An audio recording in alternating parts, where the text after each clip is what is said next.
मनोज दादा जरांगे पाटिल तुम आगे बढ़ो, हम तुम्हारे साथ हैं। जय भवानी, जय शिवाजी, जय भवानी, जय शिवाजी।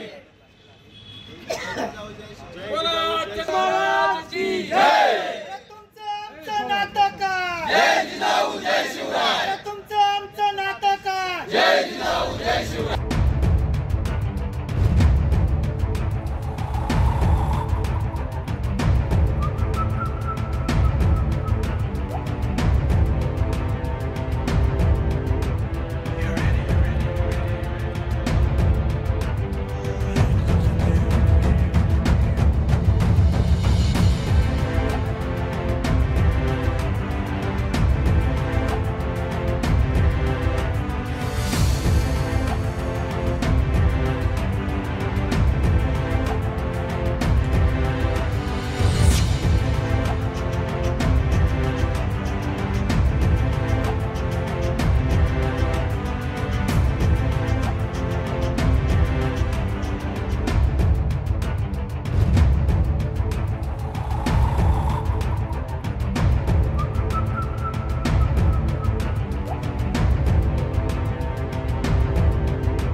मराठा लाख मराठा, एक मराठा लाख मराठा।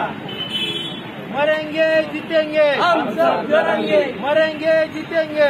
या ठिकाणी जालना ग्रामीण मधून आणि जालना शहरामधून 3 टन ठेसा आणि भाकरी आणि त्यासोबत पाण्याच्या बाटली या सर्व आम्ही आमचे जे बांधव मुंबईमध्ये मनोज दादा जरांगे यांच्या मार्गदर्शनाखाली आंदोलनास बसले आहे त्यांच्यासाठी त्यांच्या सेवेत आम्ही या ठिकाणाहून हे सगळं अन्न वगैरे पाणी वगैरे त्या ठिकाणी घेऊन जात आहोत। या ठिकाणी एकेकाळी लढलेला मराठा समाज ज्या समाजाच्या मुळे आज देव देश धर्म राखला गेला त्या ठिकाणी आज ज्या राजामुळं या ठिकाणी आरक्षणाची संकल्पना घडली, आरक्षणाचे जनक ज्या समाजातून येतात त्या समाजाला आज रस्त्यावर उतरावं लागत आहे। कशासाठी तर स्वतःच्या हक्कासाठी। पूर्वी लढला समाज हा देव देश धर्मासाठी आणि आज लढतोय स्वतःच्या हक्कासाठी। ही खूप दुर्दैवी गोष्ट आहे की सरकार त्या ठिकाणी आमच्या बांधवांना अन्न पाणी ह्या गोष्टी सगळं बंद करत आहे।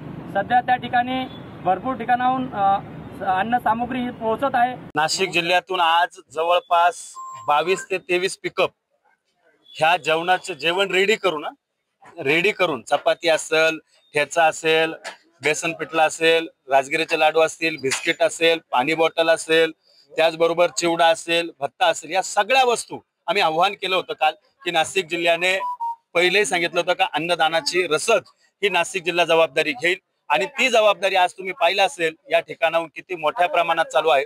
परत एकदा मी नाशिक जिल्ह्याला आव्हान पण केलेलं आहे आम्ही सगळ्यांनी की कालिका माता मंदिर जे नाशिकचं ग्रामदैवत आहे या ठिकाणी ज्यांना ज्यांना जसं जसं शक्य होईल त्यांनी कोरडा सीधा म्हणजे ज्याच्यामध्ये राजगिरीचे लाडू असतील, बिस्किटचे पुडे असतील किंवा पाण्याच्या बॉटल असतील, पापडाची चटणी असेल, या कोरडा सीधा या ठिकाणी जमा करायचा आहे।